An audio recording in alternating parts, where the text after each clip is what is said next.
Assalamualaikum warahmatullahi wabarakatuh.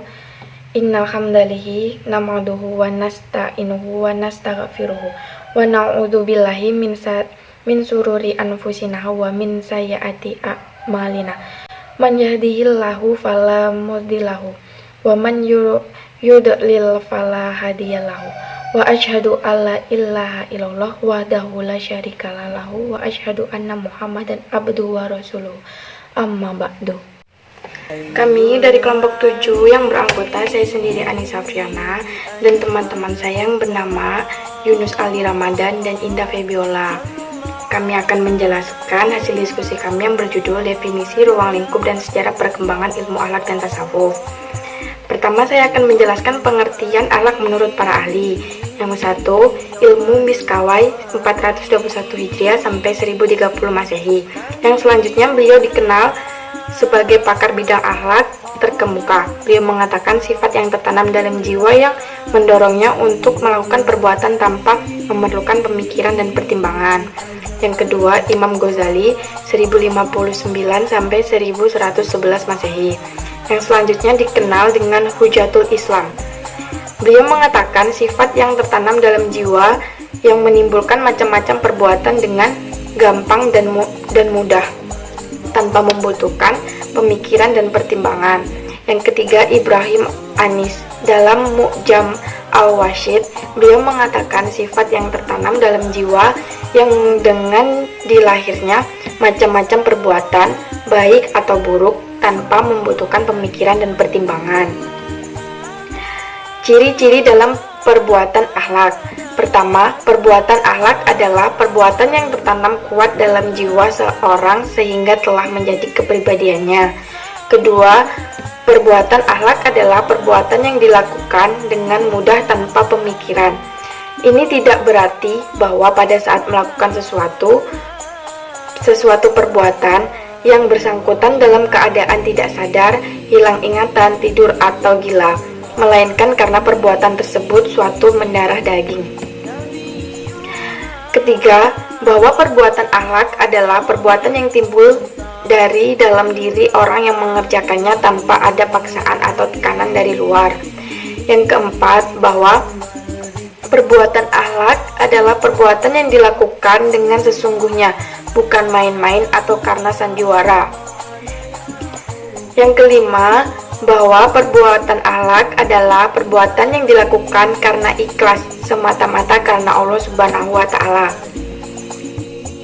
Definisi tasawuf menurut para ahli. Yang pertama dari Al-Ghazali di dalam kitabnya Al-Munqidh Mim Ad-Dalal menulis bahwa sufi adalah mereka yang menempuh jalan Allah yang berakhlak tinggi dan bersih, bahkan juga berjiwa cemerlang lagi bijaksana.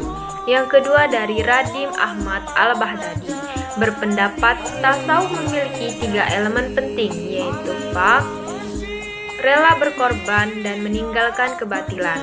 Yang ketiga dari Sumnun berpendirian bahwa tasawuf adalah antal tamlika syari'an wala yamliku kasyai'un.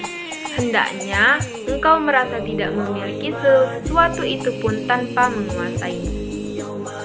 Yang keempat dari Ibnu Jalah berpandangan bahwa tasawuf adalah apa yang menjadi esensi dan tidak ada suatu formalitas apapun bagiannya.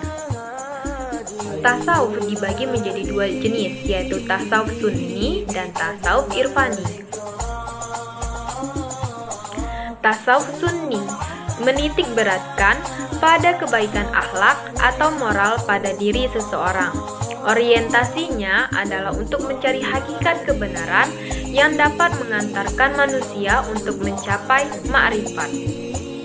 Ma'rifat yaitu bersatunya manusia dengan Allah dengan metode tertentu yang telah ditetapkan. Tasawuf irfani, secara etimologis kata irfa merupakan kata jadian mahdar dari kata arafa, mengenal atau pengenalan. Secara terminologis, irfani diidentikan dengan ma'rifat sufistik.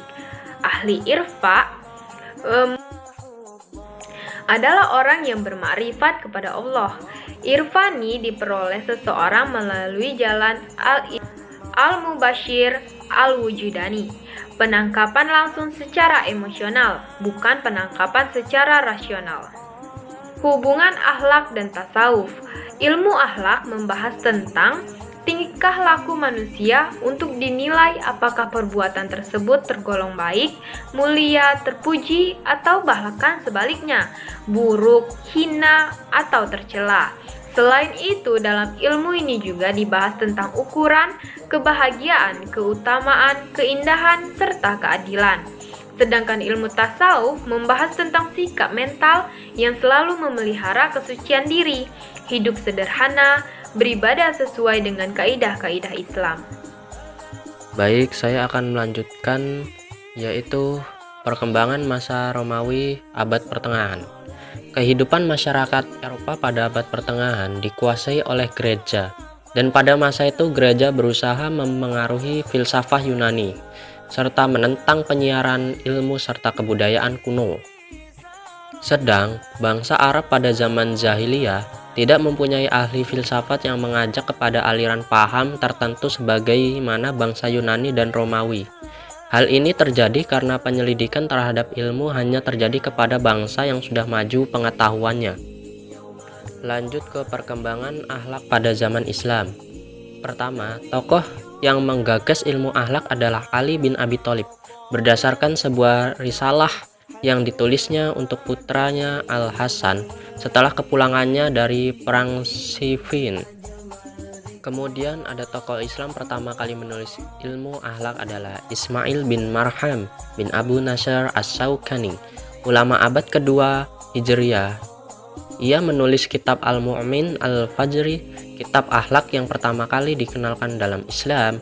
Selain itu dikenal tokoh-tokoh akhlak walaupun mereka tidak menulis tentangnya seperti Abu Zar Al-Filgarni, Al-Amr bin Yasir, Naufal bin Arkali, dan Muhammad bin Abdul Bakar.